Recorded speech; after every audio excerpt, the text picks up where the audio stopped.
We understand the motivation of saying, well, let's keep all the stuff in Christianity that doesn't offend any modern sensibilities and get rid of the part about judgment. Can we do that? And the answer is we can't. And here's why. Is that when we get rid of hell, what happens is that we get rid of everything else, including Jesus. So let me explain. The whole picture of the Bible, right, if we just say what's the big drama of all life and all human history, is that we've got a holy God who made us. He's perfect in every way. There's no blemish in him, right? He's got every attribute in the supreme manner that he's perfect and holy and pure. And we as his creation, that we've turned our back on him, right? We fall short of who he is. Each of us do our own thing. We hurt other people. We ignore God. All we like sheep have gone astray, you know what the prophet Isaiah says. And so what results is this massive gap, right? An unbridgeable gap between the holy God and the sinfulness of human beings. Christianity's really nice. You got a lot of good parts, but judgment, I don't think so. Let me just get rid. And what happens is you've got nothing.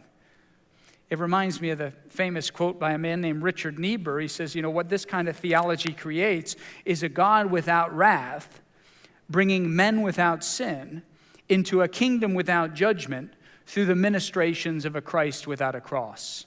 A God without wrath, in a kingdom without judgment, men without sin, and a crossless Christ. And you say, well, that's the whole point, isn't it?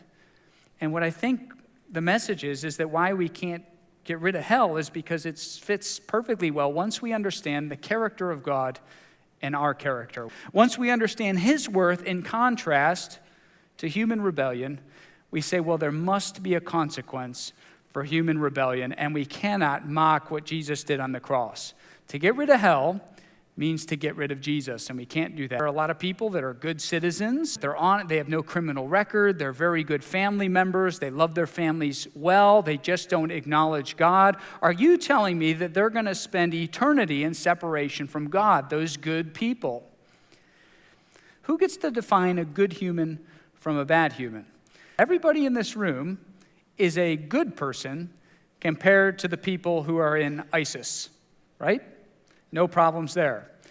And so people think, well, as long as we got, over here in the bad camp, we got ISIS and Adolf Hitler and Joseph Stalin and, whoever else, these evil tyrants from history, hell is a place for people like those, but not for good, law-abiding citizens like me. If there's a God and he's perfect and he alone is good, shouldn't he be the one that defines good and bad? While everyone in the room is good, compared to someone in ISIS, I would say everyone in the room is bad compared to God.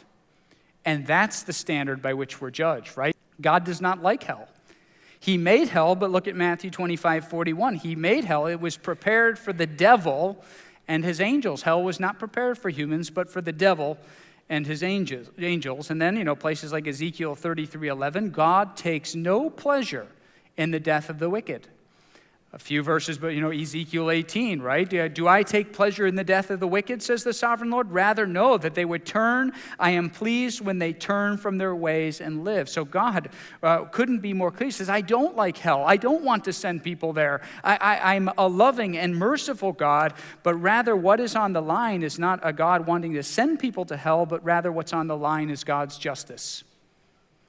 What this is really about is whether God is true to his word, whether he's allowed to define good and bad, and whether when he sees iniquity and unrighteousness, if he says, well, you know what, after all, I can be bribed, or after all, I can look past that, or, after all, I don't really want to deal with, morality. No, say God is perfectly just, and hell is the logical consequence of God following through and keeping his word about what is good and what is bad. And each one of us is bad, and we need his grace.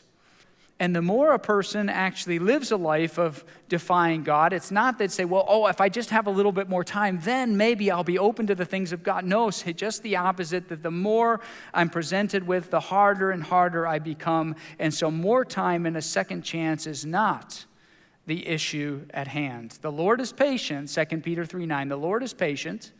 He is merciful and kind, and in his grace, he says, I want everyone who hears me and thinks about me to respond to me with a humble heart and come to me on my terms with what I've revealed to them. That's his heart.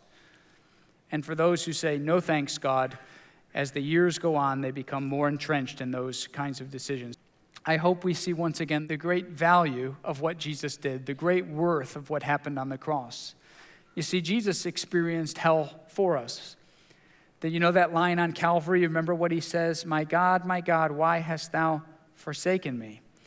That at that moment, God the Father turned his back. The only time in all eternity at the cross where God the Father turned his back on his Son and poured out the wrath, right? His judgment for all human iniquity. He poured it on his Son. Jesus took hell for us. He experienced it for us. And I hope we say, yeah, eternal separation from God and eternal separation from his goodness because I loved my sin and my own self so much. My goodness, Lord Jesus, thank you for your grace. I can't comprehend it.